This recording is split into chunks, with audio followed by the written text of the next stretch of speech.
Welcome to this short video guide for OneSign. OneSign is the user switching and password management tool, also commonly known as single sign-on. Its most notable feature is that it remembers usernames and passwords for various NHS applications, for example EMIS and TrackCare or Clinical Portal. However, OneSign is also very useful in other ways. For example, you don't always have to log a call with the IT service desk if you have to reset your XGGC network password. Simply follow these easy steps, provided that you have already recorded OneSign security questions and answers.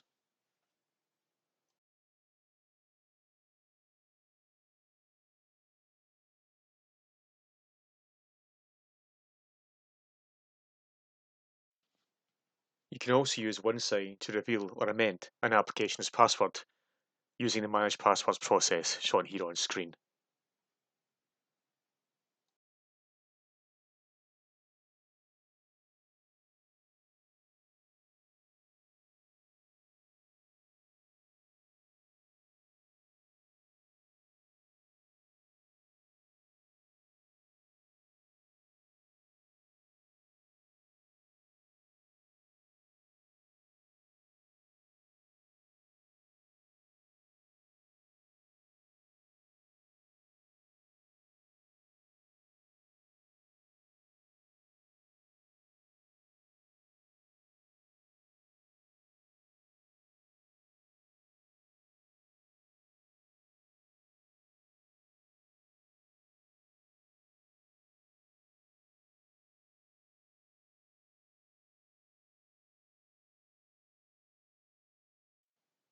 Often, especially in areas where PCs and other devices are set up for multiple users, another staff member's logon details may automatically populate the logon screen. This makes it difficult for you to log on to the system. Using OneSign, you can safely remove another user's information in order for single sign-on to remember only your details going forward.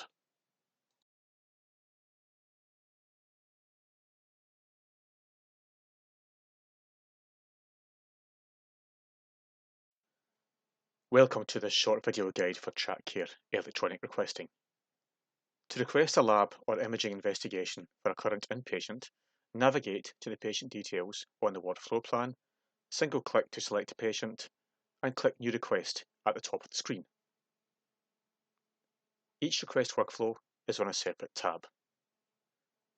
For this example, we will order a CT brain perfusion.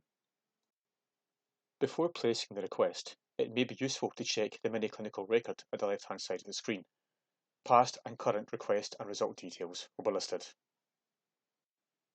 If you are requesting tests and investigations for a future date and/or time, simply change the details before you make the request. Your name as the requester will populate the requested by field, and the responsible clinician will be the care provider or consultant in charge of the patient's care. If the request item you're looking for is not listed, then you can find it using the item search field at the right-hand side of the screen. Search using a keyword and select appropriate test from the drop-down list. Your order item will appear on the bottom portion of the screen. If no further request items are required at this stage, click Update to continue, and the clinical questionnaire must now be completed.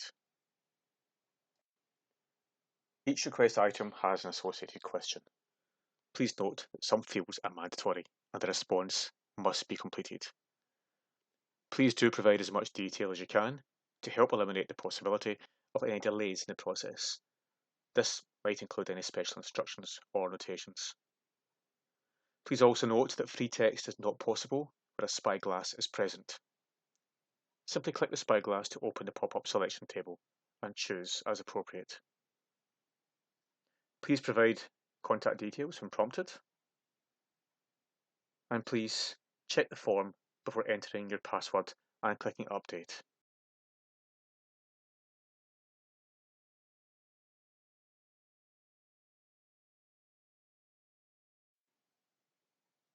Enter your TrackCare password and click Update to complete the process. You will be returned to the location on TrackCare from where the request was placed. In this example, The radiology icon now appears beside the patient details to indicate a request is in place. This icon is not interactive. To view the details of the request, including its progress, you must open the patient's clinical record. Lab request and result details, and imaging, test and result details will be found within the clinical record. From here, you can view all of the request details, including the answers provided on the clinical questionnaire, by simply clicking the request item hyperlink.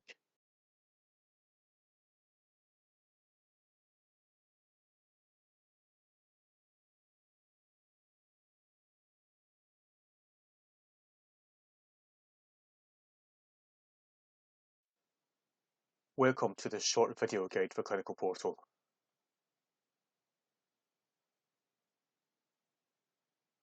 Log on to Clinical Portal from your desktop.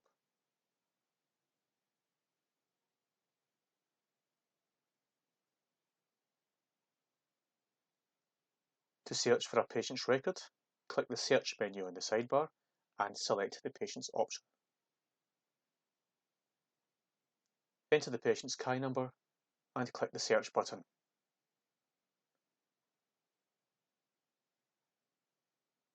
Click on the CAI result to continue. And here we are on a patient's Clinical Portal record. At the left-hand side is the document tree. To view results from laboratories, imaging, etc., simply navigate to the relevant folder to view the reports and results, etc.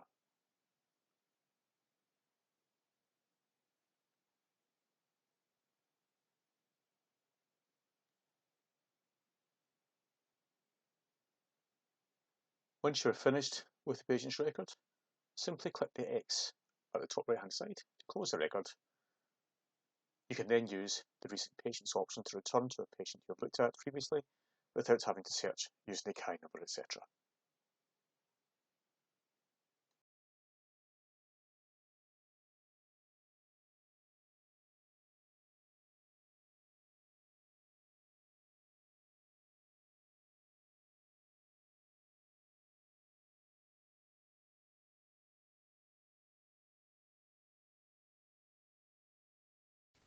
We're now ready to access the S-bar. To get to the S-bar, we go up to the Run Template icon on the ribbon.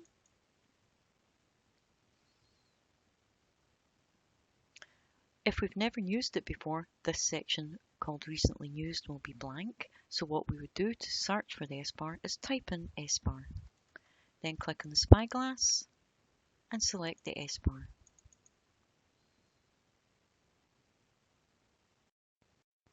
The S-bar template will open. From here, we will then start to complete the S-bar. First page, S-bar, is the situation, background and assessment. You can fill these out, and these boxes do expand as you type. As you can see here, they expand.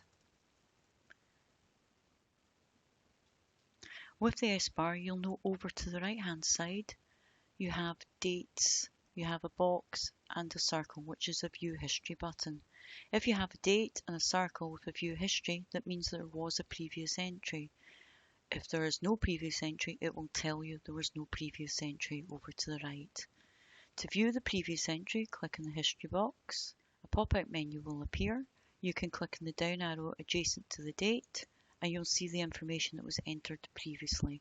If that information is still relevant, you can apply it back into this box by clicking the Reapply this entry today, and you see it enters it in. But the thing about this with the history button is you can reapply that information from previous, but you can also click in after it and enter in any other updates that you feel is necessary. You can then carry on down your S-bar, filling out the boxes as needed. You'll note at the top of the form you have a number of tabs. The second tab is Attend Anywhere. As this is an Attend Anywhere appointment, I would tick the appropriate boxes.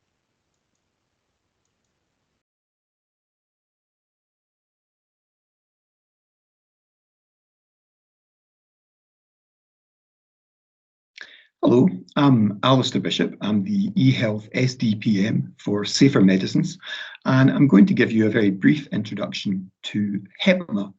HEPMA is Hospital Electronic Prescribing and Medicines Administration, and it's an electronic system that replaces the paper drug chart, or the Cardex. We're introducing HEPMA across all of our inpatient wards, and we hope to achieve a number of benefits from the system, improving safety, improving patient care, and saving time for staff. So I'm going to switch over to show you the system itself, and I'll take you through some of the basic functions in the system. So you can see here the home page of the HEPMA system, and you'll see when you log in. Let's start out by imagining we are a junior doctor and we want to prescribe a new medicine for a patient. So we'll choose our ward and then select the patient we want to prescribe for. You can see the system's warning that there's patients with similar names on the ward, and I'll confirm the patient that we want. Now, when we go to this main screen, you can see the medicines that are already prescribed for this patient, and then we can add a new drug. So let's say we're going to prescribe ibuprofen.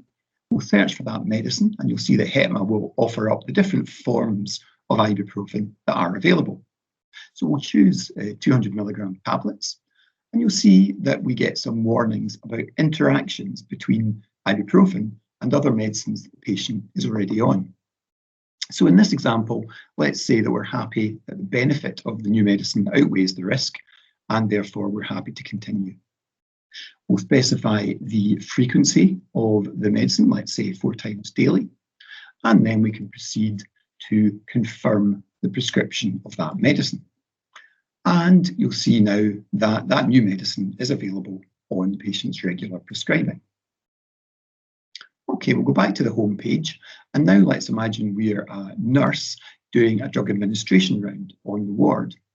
So we'll go to our ward. We'll, let's say, we'll choose the same patient, and we're going to give the patient the medicines that they are currently due. The system provides an overview of all current active medicines for the patient. We can review that, and then we can continue to chart the individual dose. So you can see here the medicines that are currently due, and I'm going to show you how we would record giving the patient the apixaban. So when we click into it, it will show us the details of the medicine and the dose and the frequency, and we will then confirm charting that dose. That's a very quick introduction to the main functions in HEPMA, both in terms of prescribing medicines for patients and recording the administration of medicines to patients. Hopefully that gives you a bit of a flavour for what the system does and how it works.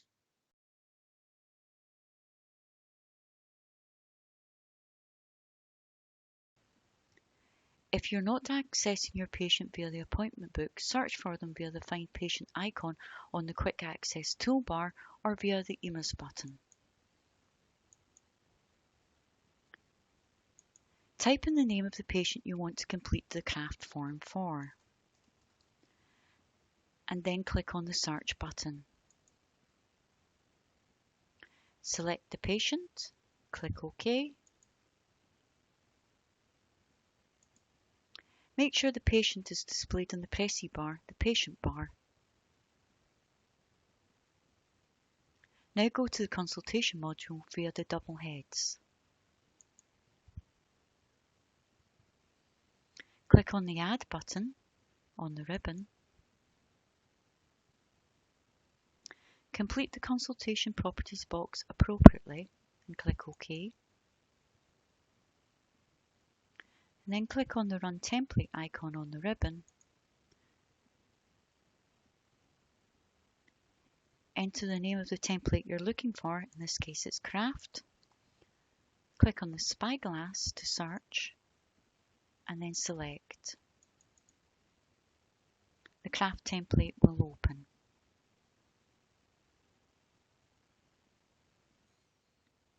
To navigate around the form, click on the headings at the top of the page. If completing the template for the first time, you will see the words No Previous Entry displayed to the right of the screen. The form consists of drop-down menus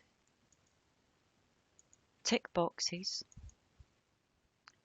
and hyperlinks to other guidance documents.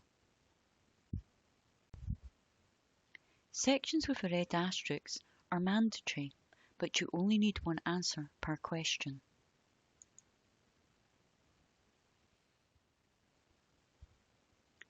Complete the free text boxes as required. Free text boxes will expand as you type in them.